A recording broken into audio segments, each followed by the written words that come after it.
à tous et bienvenue dans cette nouvelle vidéo. Aujourd'hui il s'agit de faire une petite rétrospective sur mon année 2018. J'ai prévu de faire un tag la semaine prochaine, mais pour le moment on va surtout parler de mes coups de cœur de cette année qui n'était ma foi pas si mal, même si elle avait démarré d'une manière assez catastrophique pour moi. Je vous avoue que niveau lecture, il y a quand même eu pas mal de coups de cœur. On est à 14, je regarde parce qu'en effet je les ai listés.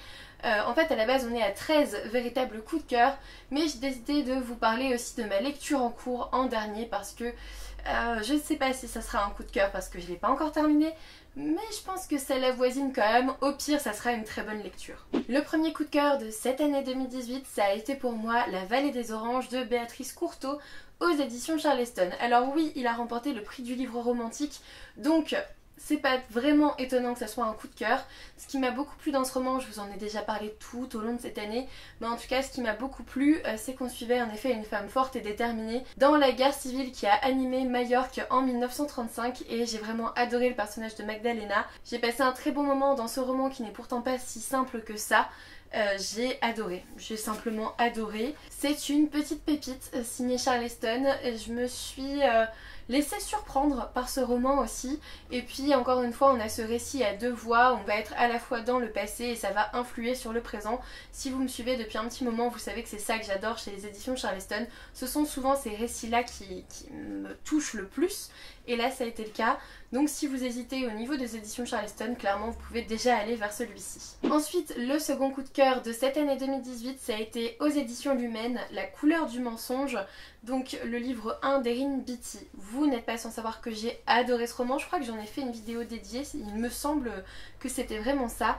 Et je vous avoue que je me suis ruée vers, je crois que c'est Le parfum de la trahison, c'est le tome 2. Je l'ai acheté, il est encore sous blister. En fait je l'ai acheté mais j'avais tellement pas envie de devoir attendre encore. Je sais pas si c'est un diptyque ou pas, mais en tout cas j'avais tellement adoré le tome 1 que j'hésite souvent à lire la suite parce que soit c'est la fin et j'ai pas envie de quitter les personnages que j'ai aimés, soit il faut encore attendre la suite. Donc voilà. En tout cas, dans La couleur du mensonge, ce que j'avais beaucoup aimé, c'était l'univers déjà. On est dans un univers très particulier. On va suivre une jeune fille qui s'appelle Sage, qui va chez l'entremetteuse. C'est le moment, sauf qu'elle ne veut pas du tout. Et en fait, elle va être engagée par l'entremetteuse pour venir avec elle, parce qu'il y a ce concordium, je crois. En gros, le concordium, c'est l'endroit où on va attribuer une femme assez noble à un autre noble, voilà, pour faire des mariages. Et en fait le but de Sage, ça va être de s'immiscer parmi on va pas les appeler des concubines, mais parmi les prétendantes en fait possibles, et apprendre à les connaître et du coup pouvoir faire les meilleurs couples possibles. Sauf que voilà, tout ça dans un contexte de guerre au niveau des frontières de cet univers. Bref, moi j'ai juste adoré. On va avoir aussi l'armée qui s'en mêle et tout ça. J'ai adoré ce roman, c'était vraiment une super lecture. C'est un coup de cœur, je vous recommande vraiment ce premier tome. Le second tome, on en parlera en 2019. Je vais aussi vous parler manga, mon coup de cœur de 2018. Vous n'êtes pas sans le savoir non plus, je pense, c'est La Princesse et la Bête. Donc le tome 1 ici, mais j'ai aussi lu le tome 2 et 3, j'ai pas encore lu le tome 4. C'est de Yu Tomofuji aux éditions Pika. Ce que j'ai beaucoup aimé dans La Princesse et la Bête, c'est qu'on retrouve ce côté La Belle et la Bête, hein, clairement, je pense que ça se voit. Et j'ai bien aimé la sensibilité de la bête qui est mise en avant, mais aussi ce côté innocent puis assez combatif de la jeune fille qui est censée lui être offerte en offrande. J'aime beaucoup ce côté univers humain, esclave et là pour servir les monstres, et les monstres au pouvoir, les monstres qui sont très différents. Il y a un petit peu de magie aussi là-dedans. Voilà, j'aime beaucoup cette saga, je vous la conseille vraiment si vous ne la connaissez pas. C'est un très bon shoujo pour le moment. Je ne pouvais pas faire cette vidéo sans vous parler de ma dernière lecture de Virginie Grimaldi. Il s'agit du parfum du bonheur et plus fort sous la pluie aux éditions Le Livre de Poche. Oui, moi souvent je les attends, j'attends la parution poche. Comme vous le voyez, il y a plein de signés, j'ai adoré cette plume. En fait, on va suivre Pauline dont l'univers va basculer lorsque son mari va demander le divorce. Elle va beaucoup se remettre en question, elle va aussi se rapprocher de sa famille, de ses parents. Et voilà, j'ai adoré cette histoire. Virginie Grimaldi, elle a une plume qui m'envoûte et qui me touche à chaque fois. J'aime beaucoup cette auteure aussi au niveau de son contact. Je l'avais rencontrée, elle était vraiment géniale. Et Voilà, j'adore ces romans. En général, ça n'est jamais une déception. J'en ai un autre à lire, je crois, celui d'avant et celui d'après, du coup. Donc je suis contente. J'ai un petit peu de stock dans mes Virginie Grimaldi. On y va doucement. J'ai pas envie de tous les dévorer d'un coup. En tout cas, cette histoire, elle raconte une grosse partie terrible de la vie de Virginie Grimaldi. Enfin, une partie qui, à mon avis, l'a beaucoup marquée. Et elle le raconte avec brio, c'est touchant. Je sais plus si j'ai pleuré ou si j'ai failli pleurer, mais dans tous les cas, il y a une histoire de larmes là-dedans. Hein, voilà. Je vous le conseille vraiment. Si vous ne connaissez pas cet auteur, je ne sais toujours pas ce que vous attendez. Ensuite, j'ai eu le bonheur de découvrir cet auteur, Benjamin Alire-Sáenz, dans L'insaisissable logique de ma vie, aux éditions Pocket Jeunesse. C'est l'auteur de Aristote et Dante, c'était quoi? Découvre les secrets de l'univers, c'est ça, c'est toujours des noms à rallonge. En tout cas, L'insaisissable logique de ma vie, moi j'ai adoré. Il y avait absolument tout ce que j'aime, il y avait beaucoup de thématiques abordées avec justesse, c'était bien écrit aussi, en témoignent les signets. En fait, on va suivre Sal qui vit dans une famille moitié mexicaine, moitié américaine, qui a aussi un peu de mal à trouver sa place. En fait, il a été adopté et du coup, on va aussi avoir ce thème de l'enfant adopté, on va avoir le thème du deuil, on va avoir le thème de l'homosexualité et tout ça dans la période terrible de l'adolescence. Bref, c'est un petit bijou pour moi. Je l'ai vraiment adoré, je vous le conseille à 100 000%. Bon, j'ai décidé de vous en prendre un sur les deux, mais sachez que l'autre parution, Le Jardin de l'Oubli, était aussi génial. J'ai décidé aussi de vous montrer La vie est belle et drôle à la fois de Clarisse Sabart aux éditions Charleston. Pour moi, avec Clarisse Sabart, c'est quasiment toujours un coup de cœur ou en tout cas une très bonne lecture. J'adore sa plume, j'adore ce qu'elle fait, j'adore ses idées, j'adore ses romans. C'est toujours une très bonne découverte et j'attends de découvrir le petit prochain. Dans cette histoire, on va suivre Léna qui n'aime pas Noël, comme beaucoup d'héroïnes dans les livres de Noël. Et en gros, sa mère l'invite, elle et son frère, à passer Noël dans leur village natal. Sauf que quand ils arrivent dans la maison de leur mère, il n'y a plus personne. Voilà, il n'y a pas de nouvelles, il n'y a pas de maman, il n'y a personne. Et en fait, ils vont mener l'enquête, ils vont essayer de découvrir où est passée leur mère. Et ils vont tomber bien sûr dans des secrets de famille, etc. Bref, c'est super génial. Clarisse Sabart, c'est vraiment une auteure à découvrir. Ensuite, un petit coup de cœur, je crois, de septembre. Il s'agit, bah oui, Les Arcanes d'Emra, d'Elina EC aux éditions Inceptio. Inceptio, d'ailleurs, ça a été la découverte magique d'une nouvelle maison d'édition qui me plaît énormément. Toutes leurs parutions pour l'instant sont soit des très bonnes lectures, soit des coups de cœur. Donc clairement, je vous conseille de vous lancer. Les Arcanes d'Emra, ça a été un coup de cœur pour moi. Je n'ai pas réussi à lâcher ce livre. J'ai rêvé de ce livre. J'ai pensé à ce livre à chaque fois que je ne l'avais pas entre les mains. C'était un coup de cœur. Dans cette histoire, on va suivre Aline qui est infirmière libérale, qui va voir arriver quelques hommes en noir d'une organisation très bizarre, très secrète. Dans son cabinet, elle va découvrir cette organisation qui joue un rôle dans la vie après la mort. Et on va découvrir plein d'univers différents, plein d'univers un peu parallèles. Enfin, c'est super bien fait, il y a toujours plein de dangers, plein de péripéties, plein de rebondissements. On a une auteure qui maltraite clairement son lecteur. Hein. La fin de ce tome 1 est un cliffhanger, donc je vous aurais prévenu, il faut la suite. Elina ose aussi maltraiter ses personnages principaux, pas de problème pour ça. Bref, on est surpris parce qu'elle prend des libertés que tous les auteurs ne prennent pas toujours. Et ça, j'ai beaucoup aimé, j'ai été très surprise, c'est addictif.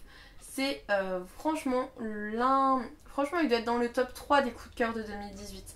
Je vous le conseille vraiment. Et j'en vois plusieurs rechigner parce que, bah oui, en effet, cette histoire a été mise sur Wattpad avant et en effet, il y en a beaucoup qui n'aiment pas les récits issus de Wattpad. Je comprends. Moi aussi, j'ai lu des récits issus de Wattpad, notamment chez Hachette et d'autres éditeurs. Et franchement, ça ne me plaisait pas non plus. Je trouvais ça pas très bien écrit, assez... Ouais, ça faisait histoire un peu à la volée comme ça, voire fanfiction. J'aimais pas trop, mais là, franchement, on ne m'aurait pas dit que ça avait été publié sur Wattpad, je ne l'aurais pas deviné. C'est pas du tout le style des livres qui sont habituellement publiés de Wattpad. Donc je vous le conseille. Ensuite un autre manga, mais je vous avoue que le tome 1 est tout derrière et avec le sapin c'est pas possible. Bien sûr je vais vous parler de The Promised Neverland, vous l'avez vu passer partout. J'adore cette saga, on va suivre des orphelins qui sont dans un orphelinat, jusque là tout va bien. Et en fait, ils coulent des jours tranquilles jusqu'à ce qu'ils s'aperçoivent de l'utilité de leur orphelinat. Je n'en dirai pas plus, mais c'est assez fou. En tout cas, la fin du tome 1, vous êtes là, vous dites mais non, si vous vous êtes pas fait spoiler avant, vous tombez des nues. Et j'espère que la suite, on va découvrir l'univers un petit peu plus en dehors de l'orphelinat. J'ai hâte d'en savoir plus en tout cas, mais je pense que c'est vraiment une saga manga à découvrir en 2019 si vous ne l'avez toujours pas fait en 2018.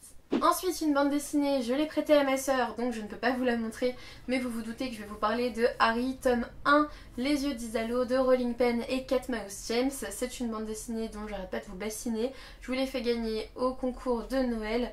J'adore cette bande dessinée. En fait, j'ai adoré les dessins, l'histoire, mais aussi la dernière planche. C'était vraiment énorme. C'est un super scénario et les dessins sont à tomber. Donc c'est vraiment le genre de bande dessinée qui marche avec moi. En plus, les auteurs sont adorables, donc je vous la conseille vraiment chaleureusement. Ensuite, alors là, franchement, je l'ai cherché dans ma bibliothèque et je sais pas où il est. Je pense que je l'ai mis derrière parce que je l'ai lu. J'ai eu un coup de cœur pour À première vue de Colleen Hoover aux éditions Hugo Roman. C'était mon premier Colleen Hoover, donc j'espère que les autres, ça me fera autant d'effet. On va plutôt aborder la dépression chez l'adolescent dans ce tome-là. Pouvant aller jusqu'à assez loin. On va avoir une famille vraiment dysfonctionnelle avec des difficultés relationnelles, intrafamiliales, bref, vraiment la pédopsychiatrie telle que je la connais, hein, avec ce thème de la dépression chez l'adolescent, chez une adolescente ici. J'ai adoré cette histoire, c'est vraiment bien fait, ça tombe pas dans le cliché, ça tombe pas non plus dans le trop. Je sais pas si vous voyez ce que je veux dire, mais pour ceux qui l'ont lu, vous voyez sûrement ce que je veux dire. Et bref, c'est très très bien fait, c'est très bien écrit et j'ai adoré ce roman. Et en plus, niveau correction, c'était génial. Donc, chapeau, très très bon livre que je vous recommande. Ensuite, bien sûr, je vais vous parler de La lettre d'amour interdite de Lucinda Riley aux éditions Charleston. Lucinda Riley, c'est une auteure que j'aime énormément, mais là, en plus, elle nous emmène dans la famille britannique, la monarchie britannique, en Angleterre. Vraiment, j'ai juste adoré cette histoire. On va suivre une journaliste qui se retrouve immiscée un peu malgré elle dans des secrets de la monarchie britannique. Alors une monarchie totalement inventée, sinon ça serait un peu compliqué, mais c'est juste génial. On va découvrir plein de choses et puis c'est haletant, il y a un super suspense, j'ai bien aimé. Il y a plein de révélations, j'ai adoré cette histoire, c'est aussi là très bien écrit. Je vous le conseille vraiment. Si vous n'avez pas découvert Lucinda Riley, vous pouvez très bien commencer par ce roman avant d'entamer la saga des 7 sœurs, il n'y a pas de problème. Un super coup de cœur récent, oui, Dry de Neil Chesterman aux éditions Robert Laffont dans la collection R. J'ai tout adoré. Alors pardon, Neil et Gerald Chesterman. Je m'enflamme tellement que j'oublie un des auteurs. Bravo Manon. En tout cas, dans ce roman, on va suivre des adolescents dans une sécheresse terrible en Californie qui va être vraiment un état d'urgence horrible. Enfin, plein de gens vont mourir. Du jour au lendemain, il n'y a plus d'eau dans les robinets, donc plus d'eau forcément dans les magasins parce que tout le monde se rue dessus au lieu de le faire de façon appropriée. Hein, on ne partage pas, chacun pour soi. On est dans une société individualiste, c'est forcément comme ça. Sauf qu'on vous montre à quel point justement les gens peuvent être individualistes et cruels lorsque leur survie est en jeu. J'ai adoré ce roman, ça pose plein de questions, ça fait un peu peur aussi parce que c'est très réaliste, c'est très crédible et ça pourrait totalement se passer comme ça en fait. Et du coup ça fait vraiment vraiment peur. Mais j'ai vraiment adoré cette histoire, j'ai adoré la plume de l'auteur, je me suis totalement laissée prendre dans l'histoire, c'est addictif quoi. Je pense que je lirai tous les romans de Neil Chesterman, clairement j'adore cet auteur. Ensuite je voulais vous reparler d'un ouvrage graphique, il s'agit de Nora de Léa Mazet aux éditions de La Gouttière. J'ai été très surprise par cette bande dessinée, je vous en parlais il n'y a pas très longtemps dans un update lecture. J'ai tout adoré à propos de cette bande dessinée, même si au niveau des dessins à la base j'étais pas méga, oh, je vous ai montré une page sympa. J'étais pas méga emballée par le côté sépia des dessins, mais en fait on va suivre Nora qui va malgré elle chez son oncle à la ferme et qui va grandir tout simplement. C'est comme un voyage initiatique, c'est très poétique, c'est très beau, c'est très triste aussi. Je l'ai prêté à ma soeur qui m'a dit mais ta BD elle est beaucoup trop triste. Ça parle de vie avant la naissance, de vie après la mort, des âmes et tout ça, enfin c'est juste super beau, tout ça dans l'imaginaire d'une enfant qui est à la ferme pendant le déménagement de ses parents. J'ai adoré ce roman, ce roman graphique, je vous le conseille vraiment, c'était super bien. Et donc voilà, je vous ai présenté mes 13 coups de cœur officiels de 2018 Et histoire de bien commencer 2019, je me suis dit que j'allais vous parler de ma lecture en cours qui est vraiment très très bien écrite et que j'aime énormément, qui est pleine de suspense aussi. Et du coup, je me suis dit que ça serait peut-être un coup de cœur une fois que je l'aurai terminé, je ne sais pas. Mais comme ça au moins ça fera 14 livres et je pourrais boucler vraiment 2018 sans avoir le chiffre 13.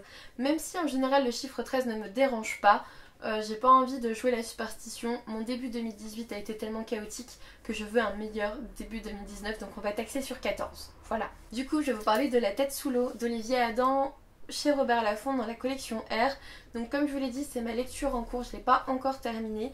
Mais pour le moment, ce que je peux vous dire, c'est qu'on suit un jeune homme qui a déménagé de Paris à côté de Saint-Malo, je crois, enfin en tout cas vers la mer.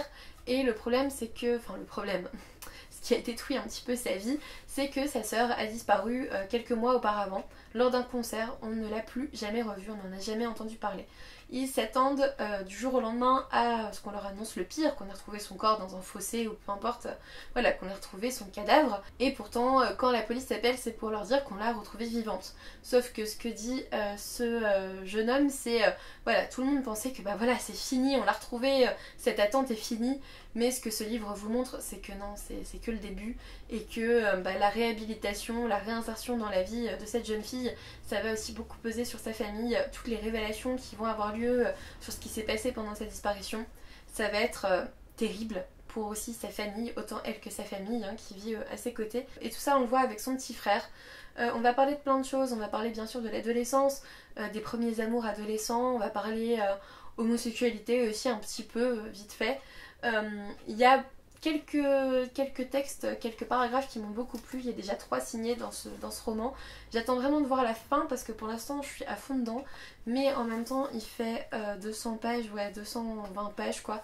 Donc je voulais pas le lire trop vite non plus, mais aujourd'hui je veux le terminer. Donc après cette vidéo je le lis. J'adore ce roman, j'adore le degré d'émotion qu'il y a dedans. C'est énormément de sensibilité, énormément d'émotion. Ça me touche beaucoup. Et c'est peut-être à ce niveau-là que ça pourrait être un coup de cœur. Parce qu'en soi, l'histoire n'est pas forcément exceptionnelle, c'est pas un gros thriller ou machin, ça n'a pas cette prétention du tout. Mais c'est touchant. On voit cette espèce de thriller finalement pour cette jeune fille du côté de la famille et à quel point ça peut toucher une famille, la disparition d'un enfant, sa réapparition, ce qu'il a vécu, etc. Et c'est ça qui me touche très particulièrement. Et ouais, ça peut être un coup de cœur, je ne sais pas, mais en tout cas pour l'instant c'est une très bonne lecture et puis je voulais vous le montrer comme dernier roman lu en 2018 du coup. Cette vidéo est maintenant terminée et c'est pas plus mal parce que ma voix c'est de pire en pire, je suis désolée, je suis malade mais j'ai attendu vraiment le dernier jour, on est dimanche, je suis censée poster cette vidéo demain, j'ai vraiment attendu au dernier moment mais voilà, j'ai un petit peu plus de voix qu'hier mais je suis encore malade quoi, c'est pas forcément évident. C'est dommage, je devais faire 3 vidéos mais bon, je pense que c'est mort, j'aurai plus de voix sinon à la fin. J'espère en tout cas que cette vidéo vous aura plu, j'espère aussi que vous avez eu beaucoup de coups de cœur en 2018, j'espère que vous en avez plus que moi. N'hésitez pas à me dire quel roman vous avez eu comme coup de cœur en 2018 pour que je puisse les mettre dans ma pile à lire de 2019, clairement. J'espère que vous avez tous passé une très bonne année. Je ferai mon bilan, mais je ne pense pas en vidéo, je le ferai sur le blog comme d'habitude. Je suis très contente de passer à une nouvelle année. Je vous souhaite vraiment le meilleur pour cette année 2019 qui va arriver. J'espère que vous aurez tout ce que vous souhaitez, que ce soit la santé, c'est franchement le plus important, clairement, sans ça on fait pas grand chose. Mais aussi tous les livres que vous voulez, toutes les lectures que vous voulez et j'espère que chaque livre que vous découvrirez en 2019 sera un nouveau coup de cœur. Je sais que c'est pas possible, mais franchement je trouve l'idée vachement bien. Un petit pouce bleu, un abonnement si ça n'est toujours pas fait, ça me fera toujours plaisir. Et puis moi je vous dis à bientôt pour une nouvelle vidéo.